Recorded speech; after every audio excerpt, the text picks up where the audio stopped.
You know, if you go to the gym and you start working out, then you start seeing some results, and you start feeling good, you start looking good, and you kind of maybe hit this desired state. Do you just quit? Do you not go back to the gym? Do you wait till you start looking like crap, till you start feeling like crap to go back into the gym? Or do you go every day, and do you continue to train? Do you continue to tweak? Do you continue to learn new movements? Do you continue to learn new things?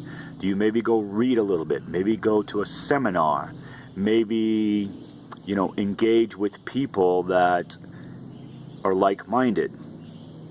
See, for a lot of people, fitness becomes a whole lifestyle.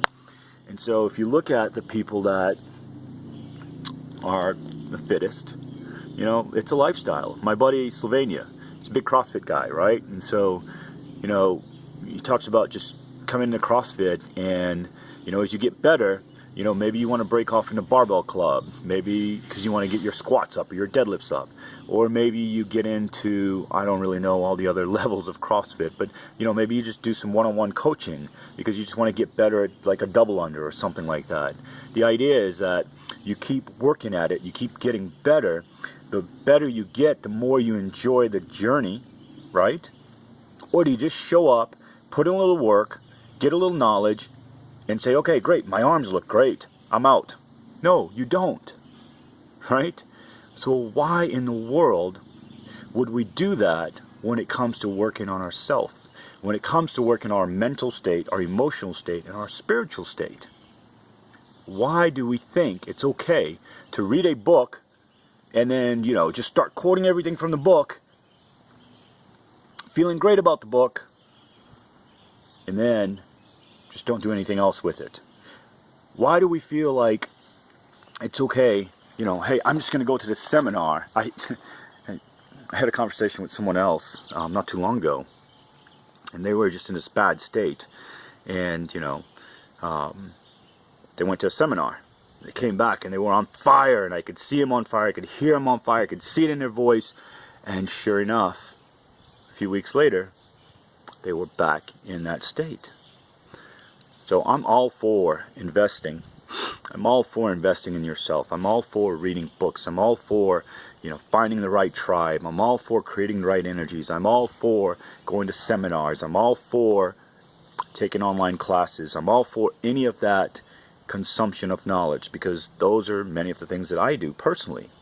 And I love the connections, and I love the friends that I've been very fortunate enough to have through this process.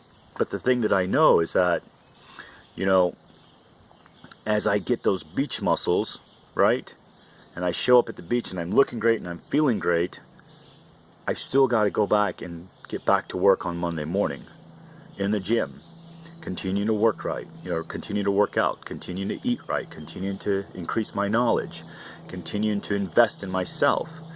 So many of us, and I love some of these fitness coaches out in the world now that really use fitness as a thing to launch their clients into an emotional, a spiritual, or a mental process that allows them to go address the things in life that are really at the core.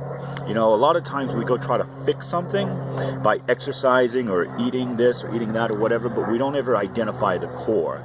And so these coaches that have this model, I really do love it, because it's a very easy crossover, right, from the physical framework into the mental framework. So if you're in your own journey or in your own process and you get into these states where you feel a little bit cloudy or even chaotic, yes, I implore you, please reach out to people that you know. Please reach out to your friends. Reach out to your connections within your tribe. Pick up a book, watch a video, listen to an audio, go to a seminar, whatever the case is. Continue to add, but don't stop once you get that feeling. Once the Band-Aid is on, doesn't necessarily mean that the wound is healed. The healing takes time. So, yes, continue to maybe put the Band-Aids, that's fine, but don't just drop the Band-Aid. Follow up on it.